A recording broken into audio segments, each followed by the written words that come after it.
কোন দলের উপর যদি সাহাবীদের বদদুয়া থাকে, কোন দলের নেতা যদি, কোন দলের কর্মী যদি সাহাবীদের সমালোচনা করে, কখনো ওই দল পৃথিবীর মধ্যে সফলকামী হতে পারবে না। কথা বলেন ঠিক কিনা?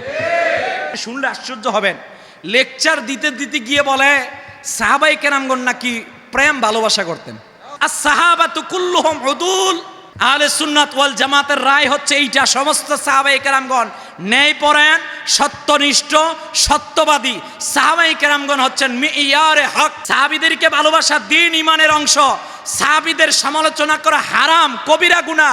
যারা সাহাবীদের সমালোচনা করে এরা হচ্ছে এই সমাজের মধ্যে পথভ্রষ্ট। মনে রাখবেন, সাহাবীদের বদদুয়া যদি কোনো দলের উপর থাকে, এটা ইসলামী দল হোক, নন ইসলামী দল হোক, যেই দলই হোক না কেন, কোন দলের উপর যদি সাহাবীদের বদদুয়া থাকে, কোন দলের নেতা যদি, কোন দলের কর্মী যদি সাহাবীদের সমালোচনা করে, কখনো ওই দল পৃথিবীর মধ্যে সফলকামী হতে পারবে না। কথা বলেন ঠিক কিনা? আমার আশ্চর্য লাগে, আপনি শুনলে আশ্চর্য হবেন। লেকচার দিতে দিতে গিয়ে বলে সাহাবায়ে কেরামগণ নাকি প্রেম ভালোবাসা করতেন। আব্বাসী খলিফা হারুনুর রশিদ ছিলেন। এই হারুনুর রশিদের জামানার মধ্যে একবার তিনি এক খোদাদ্রোহীকে শাস্তি দিবেন। এই খোদাদ্রোহীটা সাহাবায়ে কেরামদেরকে নিয়ে সমালোচনা করত। আব্বাসী খলিফা হারুনুর রশিদ তাকে যখন মৃত্যুদণ্ড কার্যকর করবে, তখন ওই মুহূর্তের মধ্যে বলছেন, এই তুমি সাহাবীদের সমালোচনাকে কেন লক্ষ্যবস্তু বানিয়েছ? সে বলছে, শোনেন বাদশা, আপনাকে মৃত্যুর আগে একটা কথা বলে যাই। আমাদের একটা মিশন আর ভিশন আছে। যদি আমরা সাহাবীদের চরিত্রের মধ্যে কালেমা লেপন করতে পারি, যদি সাহাবীদেরকে আমরা বিতর্কিত করতে পারি, তাহলে এমনিতেই মানুষেরা ইসলামের মধ্যে সন্দেহের মধ্যে পড়ে যাবে। আপনি যখন সাহাবীদের বিরুদ্ধে আঙ্গুল তুলবেন, এটা সাহাবীদের চরিত্র নিয়ে কথা বললে, তো সাহাবায়ে কেরাম তো আল্লাহর হাবিব সাল্লাল্লাহু আলাইহি ওয়াসাল্লাম থেকে কোরআন বর্ণনা করেছেন, হাদিস বর্ণনা করেছেন। আপনি যখন সাহাবীদেরকে বিতর্কিত করবেন, ওই কোরআন হাদিস কি আমাদের পর্যন্ত আসে? সহজ কথা, আলহামদুলিল্লাহি রাব্বিল আলামিন, এটা কি ভাই?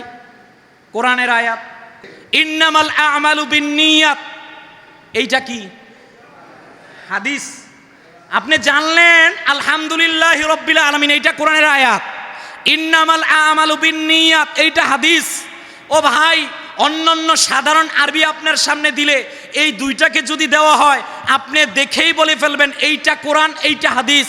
প্রিয় ভাই, আপনি এই যে বুঝতে পারছেন কোনটা কোরআন কোনটা হাদিস, এইটা তো বুঝার ক্ষেত্রে আপনি তাদের দ্বারাই বুঝতে পারছেন যে এইটা ভূমিকা রেখেছিলেন সাহাবায়ে কেরামগণ।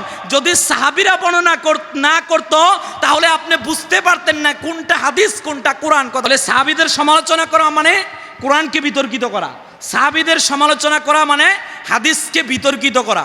কোন সাহাবায়ে কেরামদের সমালোচনা করা যাবে না। সাহাবীদের সমালোচনা করবে, আমরা তাদের সাথে, আমাদের অবস্থান সাহাবীদের পক্ষে।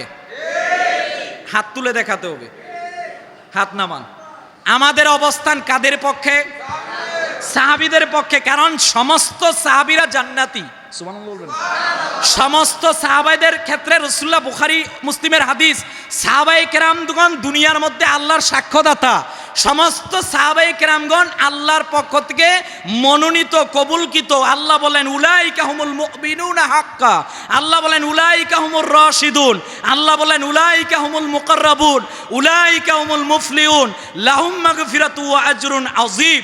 যারা আত্মীয় ছেড়েছে রাসূলুল্লাহর জন্য, যারা দুনিয়া ছেড়েছে রাসূলুল্লাহর জন্য, যারা ক্ষুধার যন্ত্রণা নিজের মধ্যে এনেছে রাসূলুল্লাহর জন্য, যারা অপমান সহ্য করেছে রাসূলুল্লাহর জন্য, যারা ফাঁসিতে ঝুলেছে রাসূলুল্লাহর জন্য, ওই রাসূলুল্লাহ সাল্লাল্লাহু আলাইহি ওয়াসাল্লামের জন্য যারা জীবনকে অকাতরে বিলিয়ে দিয়েছে, রাসূলুল্লাহ বলেন সাহাবিকান নুজুম ফাবি আইহিম ইকতাদাইতুম ইহতাদাইতুম।